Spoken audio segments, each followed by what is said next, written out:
Terlalu lama rakyat kita hanya menjadi penonton di atas kekayaan bangsanya sendiri. Saudara-saudara, Pancasila bukan sekedar dokumen sejarah. Pancasila juga tidak boleh sekedar slogan yang kita ucapkan dalam setiap upacara. Pancasila adalah pedoman untuk mengatur kehidupan berbangsa, kehidupan bermasyarakat, kehidupan bernegara, termasuk bagaimana kita membangun sistem ekonomi nasional kita. Salah satu tantangan besar bangsa Indonesia hari ini adalah memastikan bahwa pembangunan ekonomi kita benar-benar berjalan sesuai dengan nilai-nilai Pancasila. Marilah kita selalu jujur kepada diri kita sendiri. Kita harus mengakui kelemahan-kelemahan dan kesulitan-kesulitan yang kita hadapi. Selama beberapa dasawarsa terakhir, Indonesia ekonominya memang tumbuh. Tapi apakah pertumbuhan itu sudah merata, sudah dirasakan oleh seluruh rakyat Indonesia secara adil? Marilah kita jujur melihat kenyataan yang kita hadapi sekarang. Kita memiliki sumber daya alam yang luar biasa. Kita sudah mengerti kekayaan kita luar biasa. Kita adalah salah satu produsen terbesar komoditas-komoditas penting yang dibutuhkan dunia modern, yang dibutuhkan oleh teknologi tinggi. Kita salah satu produsen terbesar mineral-mineral penting, tembaga, timah, emas, logam tanah jarang.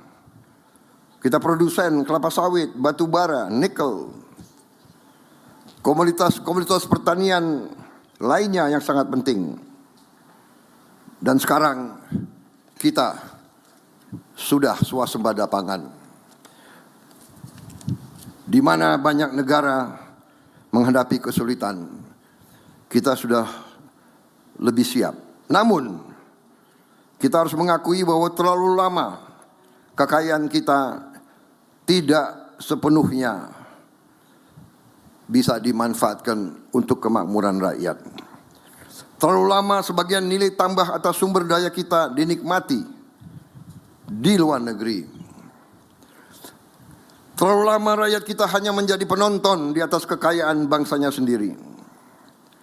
Karena itulah saya berkeyakinan bahwa tugas sejarah kita saat ini, tugas sejarah saya sebagai Presiden Republik Indonesia ke-8,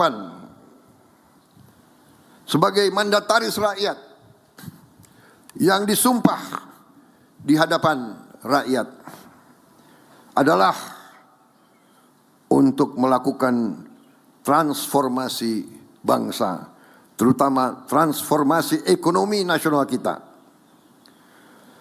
Transformasi dari ekonomi yang belum sepenuhnya berlandaskan Pancasila menuju ekonomi yang sungguh-sungguh berdasarkan Pancasila. Saudara-saudara, apa arti ekonomi berdasarkan Pancasila? Pertama, ekonomi yang religius, ekonomi yang berkemanusiaan, dan ekonomi yang memperkuat persatuan nasional. Kita percaya bahwa kekayaan alam bukan sekedar komoditas ekonomi. Kekayaan alam adalah amanah Tuhan Yang Maha Esa yang harus dikelola secara bertanggung jawab untuk sebesar-besar kemakmuran rakyat dan juga untuk anak dan cucu kita, untuk masa depan, untuk generasi-generasi yang akan datang.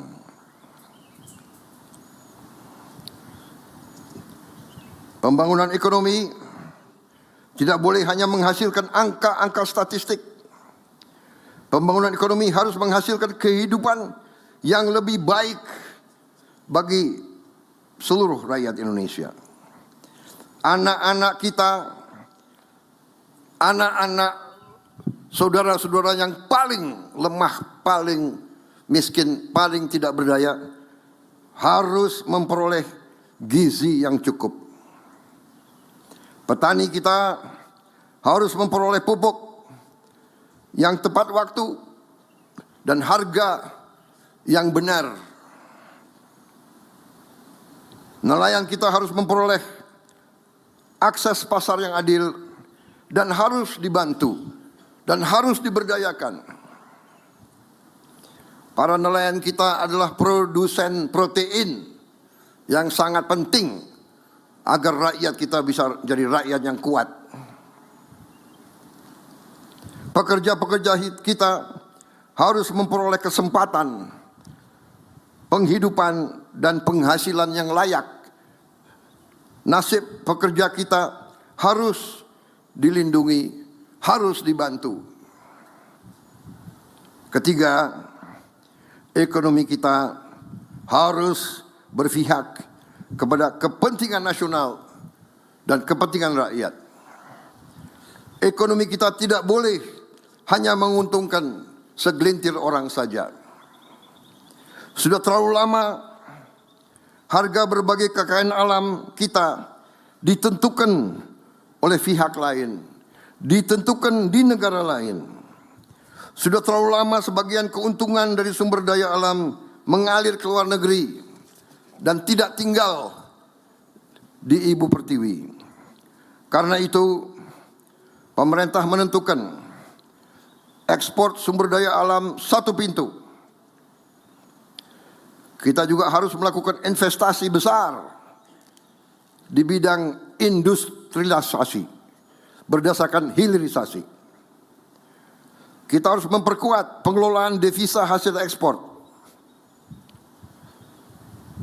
dan memastikan bahwa kekayaan Indonesia memberi manfaat sebesar-besarnya kepada seluruh rakyat Indonesia.